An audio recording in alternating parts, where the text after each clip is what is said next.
capítulo 28, do versículo 16 ao 20, a gente vai meditar um pouquinho, como diz o tema, o nosso chamado. Mateus capítulo 28, versículo 16 ao 20, que diz assim: Seguiram os 11 discípulos para a Galiléia, para o monte que Jesus lhe designara. E quando o ouviram, o adoraram, mas alguns duvidaram. Jesus, aproximando-se, falou-lhes, dizendo: Toda a autoridade me foi dada no céu e na terra. Ide, portanto, fazei discípulos de todas as nações, batizando-os em nome do Pai, do Filho e do Espírito Santo, ensinando-os a guardar todas as coisas que vos tenho ordenado. E eis que eu estou convosco todos os dias até a consumação do século. Bem, meus irmãos, nós iremos meditar um pouco sobre esse texto, esta passagem em que o Senhor Jesus ele está falando aos seus discípulos e também os seus seguidores após o evento do Senhor Jesus, após a Páscoa, e ele ter sido morto, crucificado. Logo após a sua ressurreição, ele tem assim aparecido a alguns discípulos dele, juntamente também com algumas irmãs que foram as primeiras a ver que o sepulcro estava aberto. E ele cumpriu o que ele tinha falado em alguns versículos anteriores, aonde ele fala de que ele iria, após a ressurreição dele, estar esperando por esses irmãos, esperando por esses discípulos da parte de Jesus. E a gente quer meditar um pouquinho sobre o que é ser discípulo de Jesus, o que é esse chamado de Jesus para as nossas vidas. Então o Senhor, Ele está perto da sua ascensão, Ele está perto de subir aos céus e de fato não vir mais a terra presencialmente no sentido, em corpo, em espírito, presencialmente, até que seja a sua segunda vinda. Então é as últimas palavras que o Senhor ele está direcionando aos seus seguidores. E essas últimas palavras que o Senhor está direcionando àqueles discípulos, aos seus seguidores. Por que eu falo seguidores? Porque não era só os apóstolos que seguiam a Jesus. Tinha dentre outros irmãos, como a gente vê no próprio Pentecostes, lá em Atos dos Apóstolos, cerca de 100 e poucos irmãos estavam reunidos na casa de oração. Mas Jesus, então, ele se direciona a falar uma última vez nesse sentido presencial aos seus queridos irmãos, que ele fala, quando ele diz para Maria: olha, vai e conta aos meus irmãos que eu ressuscitei. E quais são as últimas palavras? Nós não vamos se ater nos evangelhos sinóticos, Marcos, Lucas, e nem ao evangelho de João, para falar sobre a respeito dessa grande comissão, a respeito desse chamado. Nós vamos se ater mais mesmo em relação a Mateus. Então, nós vamos se ater a essa pequena perícope aqui, a esse texto aqui. Se a gente for para o evangelho de Marcos, se a gente for para o evangelho de Lucas, vai ter alguns outros acréscimos no texto ali. Não é acréscimo no sentido de que não é bíblico, mas sim que diante da visão deles é o que eles perceberam e resolveram relatar. Pois bem, meus irmãos, para nós meditarmos nesta noite, o Senhor Jesus, Ele aproxima desses discípulos, desses irmãos, e Ele faz um chamado para eles, após Ele ter ressuscitado, após Ele ter aparecido. Que chamado é esse que Ele faz para esses irmãos? Obrigado. Ele faz um chamado eles: fazer discípulos. E a gente tem aqui como uma grande comissão, que é esse comissionamento que Jesus faz a eles. E quem é que está comissionando esses discípulos? Quem é que está comissionando eles para este fazer discípulos? No versículo 18 a gente veja que é Jesus, esse Jesus que está ressurreto, que não está mais limitado à carne humana, que não está mais limitado a sofrer, que não está mais limitado a nada. Esse Jesus que ressuscitou, ele tem todo o poder, ele tem toda a autoridade, agora tanto no céu quanto na terra. Ele tem toda a autoridade. Quem está comissionando os discípulos? Jesus, o Deus encarnado, aquele que tem, de fato, em suas mãos, tanto o poder quanto a autoridade. E ele está dizendo para os seus discípulos, ele está falando para eles, que ele é aquele que comissiona. Ele é aquele que chama, ele é aquele que manda. Veja que, se nós pensarmos um pouco na história, os discípulos e os seguidores de Jesus, eles estavam abatidos ainda, eles estavam entristecidos por conta dos próprios acontecimentos que haviam acontecido com Jesus, quando de fato Jesus ele morre, e ele fica 3 dias, e depois sim ele vem ressuscitar, de que muitos deles haviam se dispersado. Muitos deles até, como diz o próprio texto, como a gente viu ali no versículo 16, alguns duvidaram. Eles duvidaram que Jesus havia ressuscitado. Então esse era o cenário em que eles estavam, um pouco com o coração ainda meio que entristecido, meio que um misto de um sentimento de que agora Jesus ressuscitou e o que vai ser daqui para frente, como que vai ser, o que nos espera, o que nos aguarda. Não sei se por acaso passou na mente deles: opa, agora Jesus veio, ressuscitou e agora se instala de fato o reino aqui na terra. Agora de fato Jesus vai reinar com todo o seu poder, toda a sua autoridade, no sentido na terra, que é o que eles esperavam, né? O Messias, o messiânico de que viria e salvaria eles de todos os problemas deles aqui na terra. Só que o que eles escutam da parte de Jesus é: eu tenho um chamado para vocês, e eu quero que vocês prestem atenção, que toda a autoridade eu tenho em minhas mãos.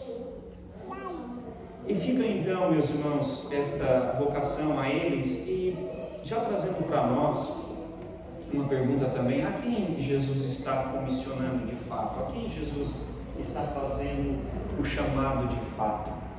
Quem são esses que Jesus está chamando? Fez esse chamado dessa grande comissão? Apenas aos discípulos? Apenas aos 11 que estavam ali com ele e os demais? Não. Esse chamado ele faz para a sua igreja.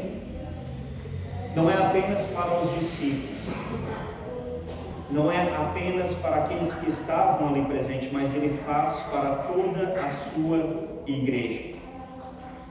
Diante disso, a gente sabe que é um grande erro quando a gente atribui o chamado de Deus ao discipulado, a esta comissão, a esta vocação, apenas ao pastor, apenas aos presbíteros, apenas aqueles que têm um estudo teológico em si mais aprofundado, aqueles que passaram por seminários, aqueles que já têm a convivência em missões e dentre tantas outras coisas. Não. A comissão está sendo feita a toda a igreja do Senhor Jesus. Então é a toda a igreja que o Senhor está comissionando, que o Senhor está chamando. E o Senhor está chamando para quê? Para quem que o Senhor está chamando toda a igreja? No versículo 19 ele diz: ide, portanto, fazei discípulos de todas as nações, batizando-os em nome do Pai, do Filho e do Espírito Santo. O Senhor está convocando aqueles irmãos que estavam presentes, que se tornaram os seus discípulos, para eles fazerem discípulos. A gente tem na ordem do texto do versículo 19, traduzida para o português, este ide, que também é um verbo ir. A gente tem o verbo também fazer, o verbo fazer. A gente tem o verbo batizar, mas o único verbo aqui que está não é no gerúndio, é o verbo fazer discípulos. Este verbo não está no gerúndio. Então, no grego original, a palavra ide é indo. A palavra batizar é batizando. Porém, o fazer discípulos não está no gerúndio. Fazer discípulos é o verbo realmente da vocação, é o verbo do chamado do Senhor. Perceba que aqui muda alguns pensamentos que a gente tem a respeito deste texto. Que parece que o Senhor, quando Ele diz ide, aqui traduzida para o português, quer dizer que a gente, como igreja, precisa se deslocar da onde a gente mora, da onde a gente habita, e precisa se deslocar para um outro país, para um outro lugar, para assim poder fazer discípulos naqueles demais locais. Então eu preciso me deslocar do Brasil para ir para a África para fazer discípulos na África. Eu preciso me deslocar para o Canadá para fazer discípulos no Canadá. Eu preciso me deslocar para os Estados Unidos para fazer discípulos nos Estados Unidos. Não. O verbo é fazer discípulos, é indo fazer discípulos. Indo fazer discípulos.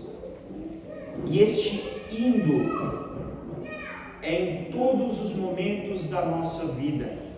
Este indo, seja indo para a escola, seja indo para o trabalho, seja voltando da escola, seja voltando do trabalho, seja indo pegar o ônibus, seja voltando do ônibus.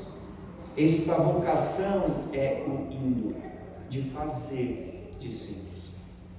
A responsabilidade atribuída a eles é, aonde eles forem, aonde eles estivessem indo, caminhando com o seu amigo, caminhando com os demais que ele poderia encontrar ao longo do caminho, eles pudessem fazer discípulos, eles pudessem realmente testemunhar o Evangelho que estava na sua vida.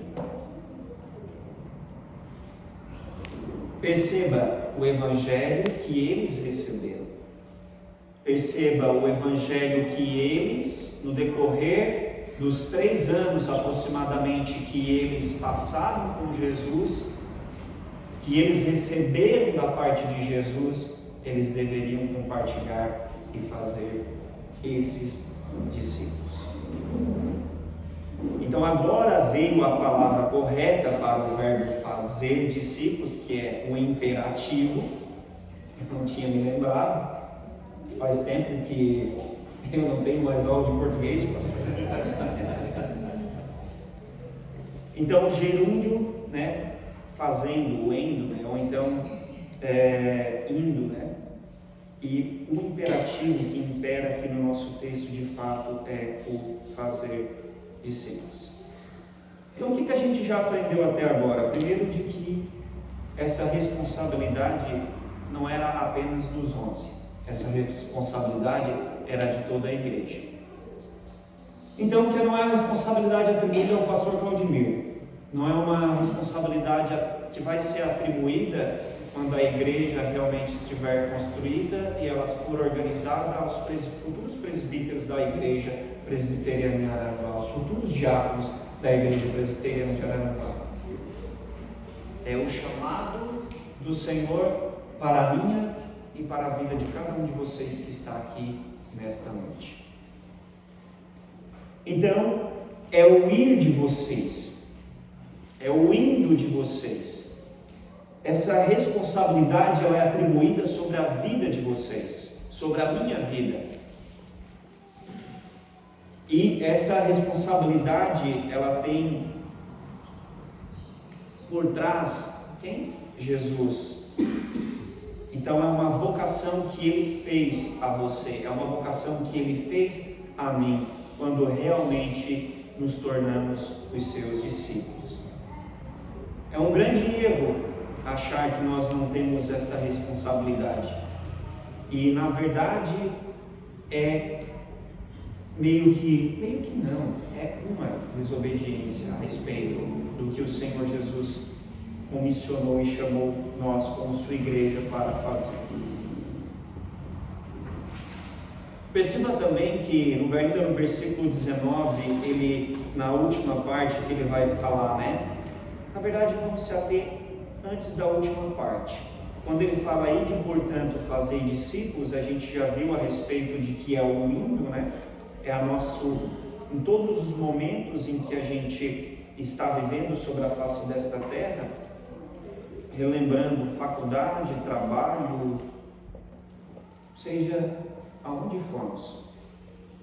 E se ater também, como a gente falou, que esse fazer discípulos e o indo não quer dizer se deslocar para um outro local em si, ele fala ali ainda discípulos de todas as nações.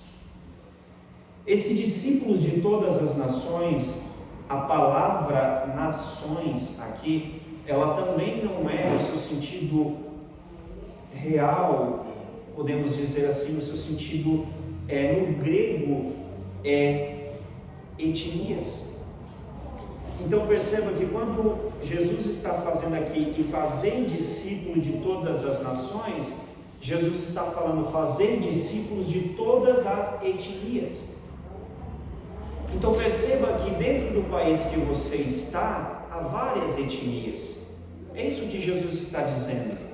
Dentro do ambiente em que vocês, os 11 e os demais que estavam ali presentes, a igreja presbiteriana de Araranguá, a igrejas espalhadas no mundo inteiro, essa etnia se refere todas as etnias, a todos os povos que moram, que vivem dentro da redondeza, dentro aqui do Brasil.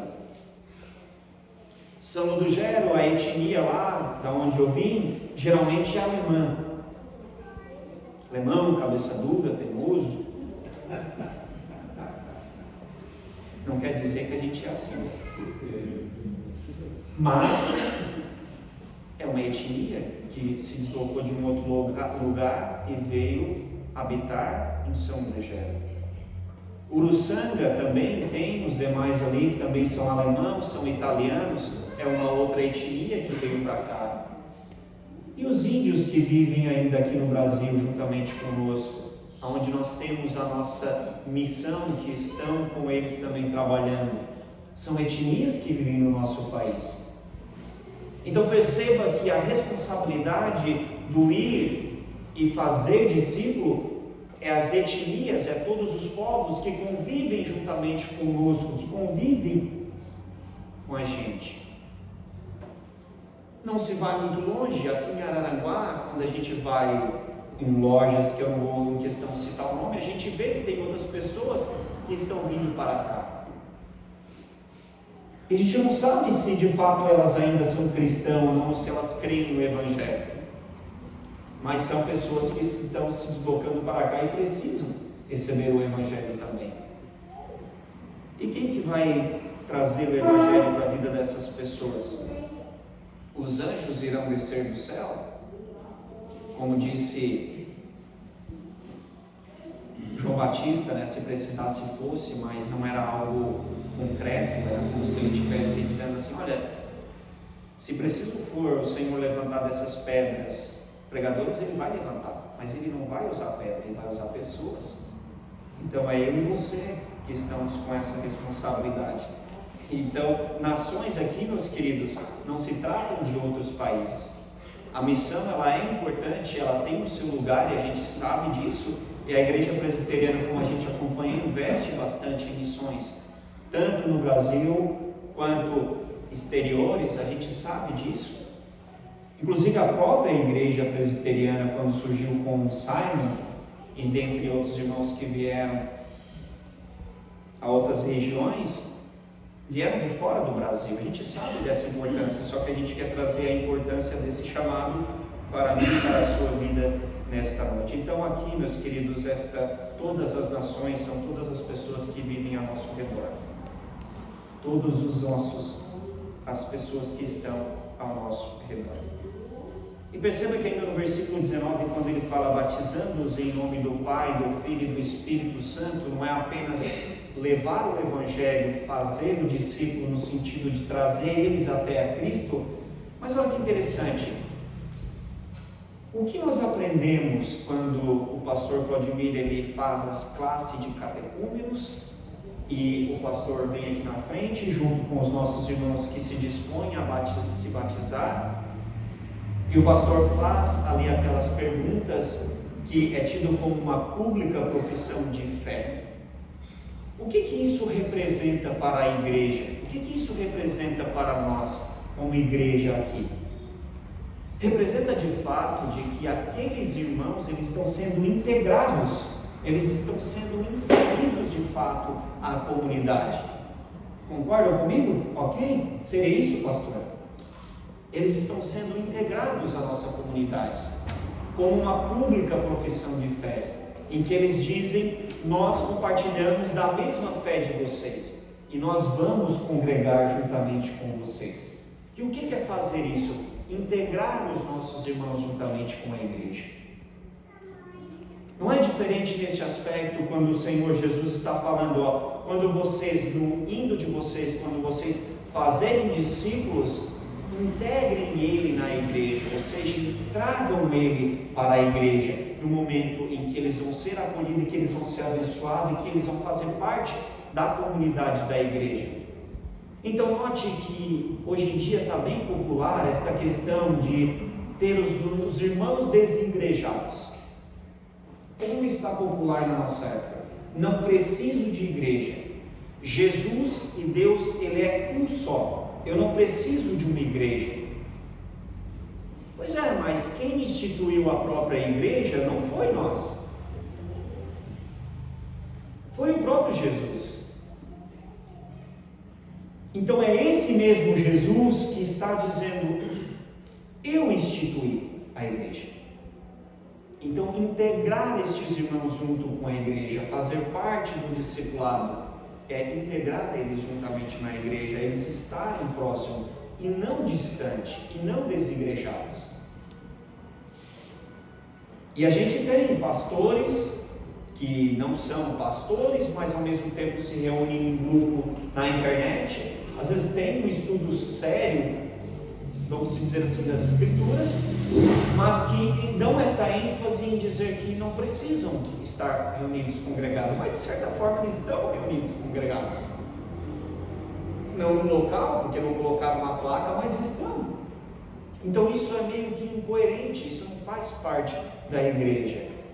Então, além de nós como cristãos chamados a fazer discípulos, nós também somos chamados a fazer a integração desses irmãos no nosso meio, a trazê-los para o nosso meio. Isso faz parte da minha e da sua responsabilidade como cristão. E vamos ver o conteúdo desse discipulado. Então, a comissão que Jesus nos dá de levar o Evangelho. Que Evangelho é esse? De levar a todas as etnias. Qual é a essência daquilo que Jesus está transmitindo como esta comissão de ir e fazer discípulos? O que é ser discípulo de Jesus? No versículo 20 ele diz: ensinando-os a guardar todas as coisas que vos tenho ordenado. Ensinando-os a guardar todas as coisas que eu vos tenho ordenado. Perceba que ser discípulo de Jesus não é ter conhecimento acerca ou então a respeito de Jesus. Perceba que eu posso ser o mais erudito, um PhD em teologia. Isso é muito bom, é importante, tem o seu valor e não, em nenhum momento a gente discorda disso. Mas eu posso ser a pessoa que mais tem um conhecimento. Eu posso ser a pessoa que mais tem um livro a respeito do Evangelho, tradução. Eu posso ser a pessoa que destrincho de ponta a ponta as Escrituras. Eu posso ter o domínio do hebraico, eu posso ter o domínio do aramaico, do grego, koiné. Isso tudo também, se a gente tivesse esse privilégio e fosse conhecedor, também é uma bênção. Mas mesmo assim, eu posso não ser discípulo de Jesus. Há uma grande discrepância, uma grande distância entre ser discípulo de Jesus, seguidor de Jesus, e conhecer, ter um entendimento acerca e a respeito de Jesus. Então, quando ele fala aqui, ensinando-os a guardar, quer dizer que os discípulos de Jesus são aqueles que colocam em prática aquilo que eles têm aprendido na decorrência da sua vida cristã. E entender que o discipulado não é uma fase inicial, que ela tem início, meio e fim numa classe de teologia ou qualquer coisa assim. É o início e o fim na consumação em que o Senhor há de vir buscar a sua igreja. Nesse período, todos nós somos discípulos do Senhor, chamados a guardar a palavra do Senhor, chamados a guardar os ensinamentos de Jesus, a praticar os ensinamentos de Jesus. Perceba que não é totalmente só o falar, é o agir, é o ser, é a essência que eu e que você carrega dentro de si. Eu posso falar que eu sou cristão, mas se as minhas atitudes e se a forma como eu vivo não é o guardar o que Jesus ensina, de fato eu ainda não me tornei um seguidor, um discípulo de Jesus. Tiago diz: sede, portanto, praticantes, não sendo somente ouvintes, mas praticantes da palavra de Jesus. Viver o Evangelho em sua totalidade na sua vida e na minha vida. E nisso sabereis que sois meus discípulos. Jesus falou isso aonde? No Evangelho de João. Nisso sabereis que sois meus discípulos, em praticardes a minha palavra. Não apenas ouvir, e sim praticar as minhas palavras. Este praticar é guardar todas as coisas que Ele tem ordenado. E essa é a responsabilidade dos 11, dos que estavam com eles e de todos os demais que foram surgindo ao longo do tempo, até que hoje, meus irmãos, nós tivéssemos a nossa igreja aqui e vocês estivessem aqui presentes como cristãos, como discípulos do Senhor. Mas esta responsabilidade recai sobre os vossos ombros também, sobre os nossos ombros também. De ser aquele que guarda, de ser aquele também que leva e que pratica a palavra do Senhor. Perceba que o teor desta mensagem, que ele fala dos ensinamentos de Jesus, isso é fantástico também, que ele diz todas as coisas. Então, ensinando a guardar, repitam comigo, todas as coisas. Todas as coisas. Isso vai de contra a muito ensinamento em que a gente está tendo hoje em muitos locais, de que é pregar aquilo que o meu povo, a minha congregação quer escutar. Isso vai contra de eu escolher uma parte de um texto que eu apenas gosto de guardar aquilo como o fundamento para mim. Não estou dizendo que não há versículos e passagens que são genuínas, e todas as escrituras ela é, que realmente marcaram a nossa vida. Isso está ok. Mas quando isso é usado para benefício próprio e não aceitar a totalidade das escrituras, ou seja, entenda que tudo aquilo que Jesus ensina, não só a parte boa que a gente aceita como bom para nós, mas todos os ensinamentos, o renunciar, o carregar a sua cruz, o sofrer pelo Senhor, amar aos nossos inimigos, dar a outra face, escolher despojar-se de si mesmo, morrer para o pecado, tudo isso é todas as escrituras. Então é essa a totalidade de que o Senhor está falando, tudo que Ele tem ensinado, e o momento em que Ele passou. E todas as escrituras servem como ensinamento? Sim. Base no quê? No base de que todas as escrituras, ela tem um cumprimento e ela aponta exclusivamente para Cristo. Aonde ela tem o seu cumprimento exclusivo em Cristo. Todas as escrituras, todo o ensinamento de Jesus, por isso que ele diz assim, não vai passar o céu e a terra e nada vai ser tirado. Então este é o teor, esta é a mensagem. Isto está diante de nós, como aqueles que são discípulos e aqueles que têm o dever de fazer discípulos do Senhor, para o Senhor.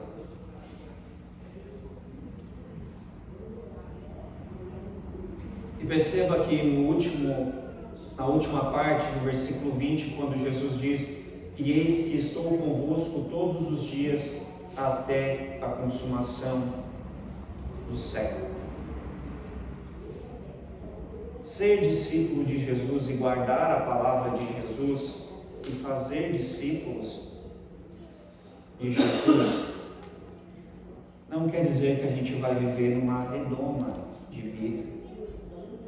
E muitos de nós temos experimentado isso.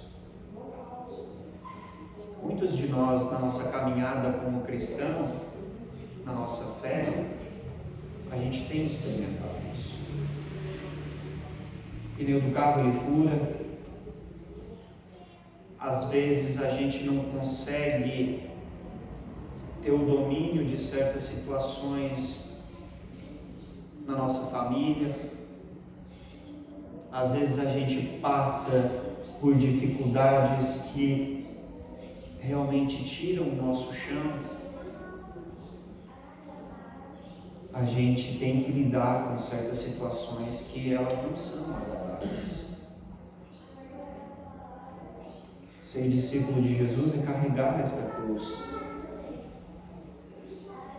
É saber que o bico do papagaio vai aparecer, de que o nosso corpo ele definha aqui na terra.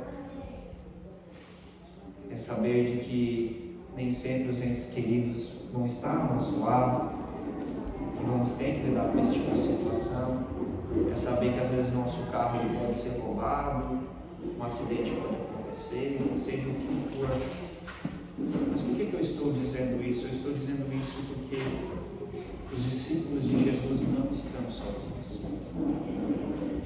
Porque o próprio Senhor Jesus disse que em todos os momentos, em todos os dias, em todas as situações, em todas as circunstâncias, em tudo o que vocês enfrentarem, eu vou estar com vocês. Eu estarei presente com vocês. E olha nesse texto a palavra toda. Quantas vezes ela aparece nesse pequeno trecho? Olha ali no versículo 18, quando Jesus diz: toda a autoridade me foi dada no céu. Depois, quando ele vai falar indo fazendo discípulos, todas as nações. E depois, lá, isso no versículo 19, né? Depois do versículo 20, ele diz: todos os dias estarei com vocês. Percebam que quem está ao nosso lado e quem nos chama e nos chamou como seus discípulos e nos manda fazer discípulos é esse Deus, é esse Jesus que tem toda a autoridade nos céus e na terra. Por isso que ele fala todas as etnias, porque são todas dele. Por isso que ele fala todos os dias. Ele está falando da sua totalidade. Ele como Cristo, ele como Senhor. E fica para nós também meditarmos nessa noite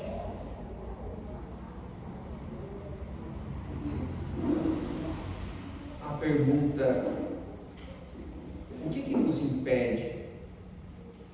Ou o que tem nos impedido de cumprir este chamado de Jesus em nossas vidas?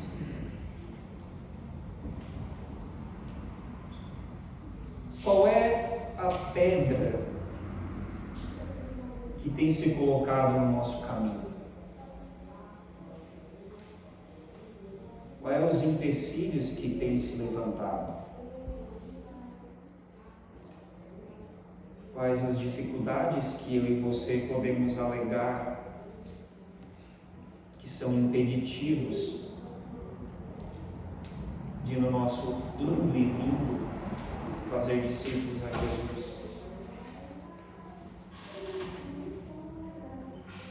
Se sendo que quem falou isso disse que tem toda a autoridade, ou seja, ele revestiu de todo o poder. Ele revestiu de todo o poder a igreja para fazer discípulos. Toda a autoridade me foi dada. Para quem foi dada essa autoridade? A mim e a você. Para qual etnias? Para qual nação? Todas.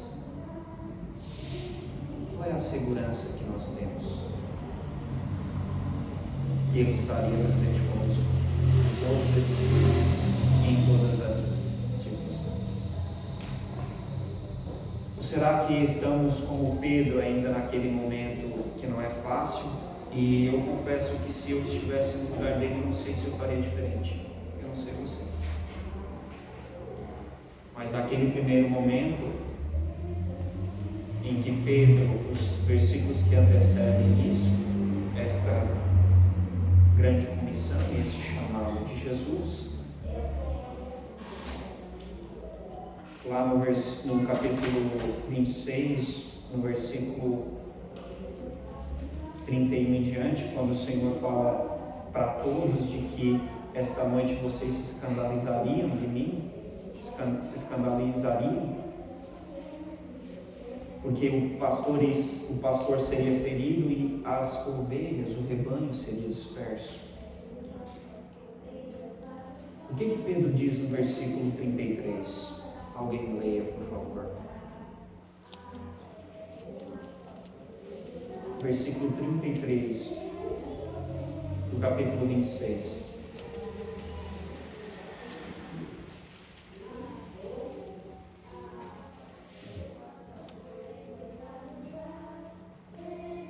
Mas Pedro, respondendo, disse: ainda que todos se escandalizem em ti, eu nunca me escandalizarei.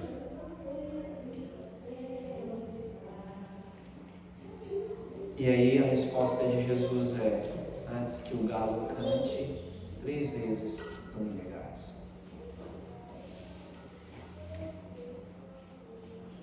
Muitas das vezes nós podemos nos sentir assim, como Pedro. Por que eu estou falando isso? Porque a gente às vezes começa naquela vocação, às vezes a gente começa naquela ânsia de ganhar o mundo para Jesus,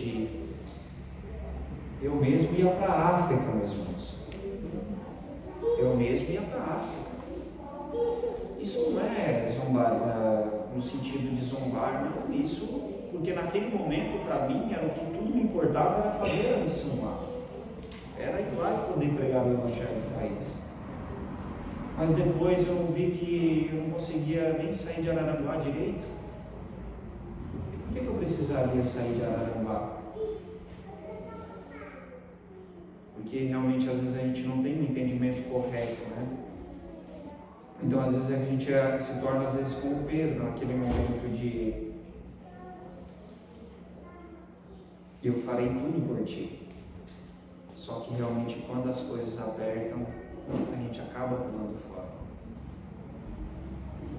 Perceba que isso está totalmente conectado ao que lemos, porque mesmo Pedro, sendo um homem que falhou, que errou, depois ele é revestido de todo o poder da parte do Senhor. E ele vai perante Sinédrio, ele vai perante quem for, diante de quem quer que seja, e ele prega com todo o poder, com toda a autoridade do Pedro, Jesus, essa mesma autoridade que ele prometeu aqui sobre Deus. E que bom, meus irmãos, que Deus não nos abandona, e que bom que essa palavra ela é fiel e verdadeira, de que todos os momentos eles estão conosco. Então, sobre qualquer circunstância, nós não temos desculpa de não fazer discípulos, de não levar este Evangelho, de não ter esta responsabilidade. Porque nós temos ao nosso lado esse Jesus, como já falei, que tem toda a autoridade, todo o poder, e que é dono de tudo, e que prometeu estar conosco todos os dias até a consumação dos séculos. Amém, meus irmãos? Amém. E não venhamos deixar de lado, passar em branco esta meditação no decorrer da semana. Que às vezes a gente, meus irmãos, acha que fazer discípulos é evangelizar. Às vezes a gente pode ter o entendimento de que fazer discípulos é entregar um panfleto. Não. Isso de fato é evangelização. Dito. Isso de fato é evangelização. Fazer discípulo é lado a lado. Então as pessoas próximas de vocês, na faculdade, no trabalho, e que carecem desta palavra, desse fazer discípulos, está na responsabilidade de vocês. Com sabedoria, com amor, com paciência. Certa feita, eu compartilho com vocês que lá no meu trabalho antigo, eu entrei em uma certa discussão, não foi nada grave, não teve alteração de voz, mas uma discussão com outro jovem lá a respeito. Aí ele também apelou, porque daí era a respeito mesmo de falsa doutrina, né? Cristo não ser o Filho de Deus. Aí realmente tive que trazer vários textos, trabalhar com ele. Só que chegou o ponto que eu enchi tanto o saco dele nesse sentido que ele olhou para mim e disse assim: olha, eu não quero mais que tu fale de Jesus para mim. Tudo bem. Tudo bem. Mas às vezes, se a gente for com um pouco mais de calma, ter a paciência ou ter um pouco mais de sabedoria, as coisas podem ter um norte mais diferente. Então, é isso que eu compartilho com vocês também, um pouco da experiência minha da vida cristã, mas em principal esse texto que o Senhor tem compartilhado conosco nesta noite. Que Deus nos dê força, que Deus nos dê sabedoria e que Deus nos guarde nesse tempo mau que estamos vivendo.